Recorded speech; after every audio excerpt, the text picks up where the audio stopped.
Setelah perang besar antara Israel dan Iran pada Juni lalu mengguncang Timur Tengah, Turki mengambil langkah mengejutkan.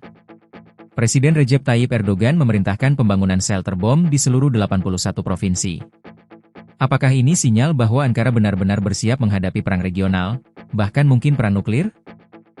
Keputusan diambil dalam rapat kabinet Juni lalu, saat konflik Israel-Iran memanas. Laporan Akademi Intelijen Nasional Turki menekankan perlunya sistem peringatan dini perlindungan sipil. Badan Pembangunan Perumahan Turki, TOKI, ditunjuk untuk melaksanakan proyek. Langkah ini bukan spontan, melainkan hasil kajian intelijen yang menilai Turki harus siap menghadapi skenario terburuk. Turki mencontoh jaringan shelter Israel, yang terbukti menyelamatkan banyak warga dari serangan roket. Kementerian Perkotaan Turki juga mempelajari model Jepang dan Swiss. Fasilitas tak hanya untuk perang, tapi juga untuk bencana besar, termasuk serangan nuklir. Jika Jepang mengandalkan stasiun metro bawah tanah, dan Swiss mewajibkan setiap rumah punya shelter, Turki tampaknya ingin menggabungkan kedua model tersebut. Regulasi shelter sudah ada sejak 1987. Namun implementasi lemah, banyak ruang perlindungan jadi tempat parkir atau gudang. Infrastruktur yang ada jauh dari standar, sebagian bahkan tidak layak.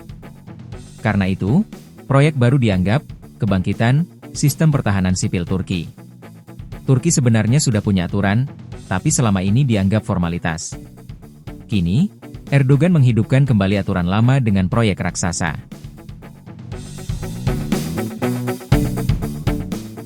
Perang 12 hari Israel-Iran jadi alarm keras bagi Ankara.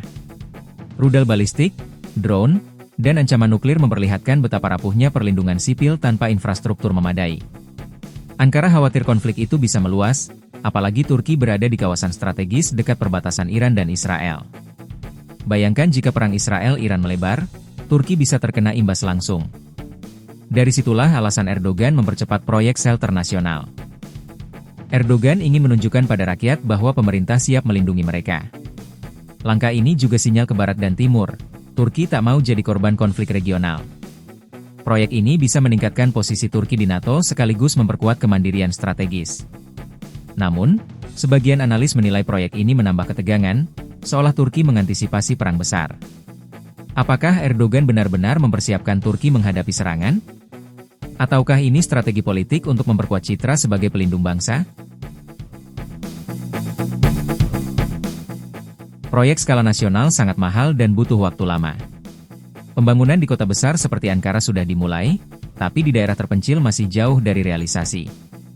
Pertanyaan besar, apakah semua shelter benar-benar akan sesuai standar internasional? Risiko korupsi dan alih fungsi tetap ada, mengingat pengalaman masa lalu. Ambisi besar sering terbentur kenyataan di lapangan. Pertanyaan utamanya, bisakah Turki memastikan shelter ini benar-benar menyelamatkan rakyat saat perang terjadi? Jika perang regional pecah, shelter akan jadi garis pertahanan terakhir bagi warga sipil. Jika proyek sukses, Turki bisa jadi contoh bagi negara lain di kawasan.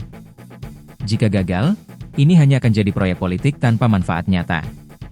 Pembangunan shelter bom di 81 provinsi Turki bukan hanya proyek infrastruktur, tapi juga cerminan ketakutan atas masa depan Timur Tengah. Apakah ini tanda bahwa perang besar sudah di depan mata? Ataukah hanya upaya Erdogan mengantisipasi yang terburuk? Yang jelas, rakyat Turki kini bersiap menghadapi skenario paling gelap dalam sejarah modern mereka.